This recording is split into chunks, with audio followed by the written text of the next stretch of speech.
baru masuk 2025, sudah di penghujung 2025.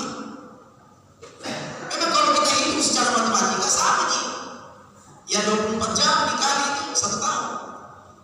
Tapi kalau kita berbicara perasaan dan sesuatu yang kita jalani betul, baru-baru kita bangun tidur, ya buka HP sebentar, jam 9, istirahat sebentar dari pekerjaan, sudah zuhur tidur siang, bangun lagi sudah sore. Ya, itu adalah ciri-ciri hari kiamat. Wa yakuna syahru kal Jumat. Kata Nabi, satu bulan nanti akan terasa seperti satu Jumat. Ya, maksudnya adalah antara Jumat ke Jumat ya satu pekan. Ya, satu pekan itu akan terasa satu bulan seperti itu. Wa takuna al-jum'atu kal yaum, dan satu pekan akan terasa seperti satu hari. Wa yakuna al-yawmu kas-sa'ah, dan satu hari akan terasa seperti satu jam.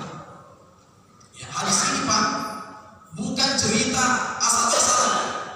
Karena Nabi itu wa ma yantiqu 'anil hawa. Nabi itu tidak berbicara sesuai dengan hawa nafsunya.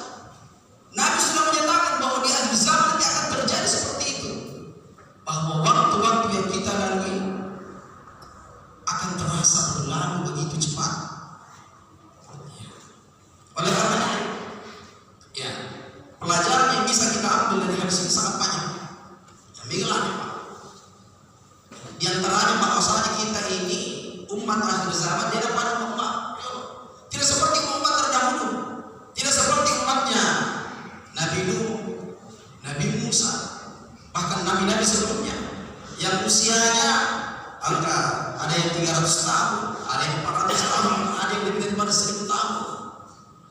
Kita umat akhir zaman ini memiliki usia yang begitu singkat. Ya, selain perjalanan waktunya yang kata Nabi tadi itu terasa begitu cepat, usia kita juga ternyata begitu singkat. Ya, kata Nabi, amal ummati baina 60 ila 70. Umur umatku itu antara 60 sampai 70. Ya, 60 sampai 70 itu usia rata-rata. Kata Nabi, wa aqallu man yatimu sedikit yang lebih, kalau yang kurang banyak. Ya, ada yang baru lahir sudah meninggal, bahkan ada yang baru lahir meninggal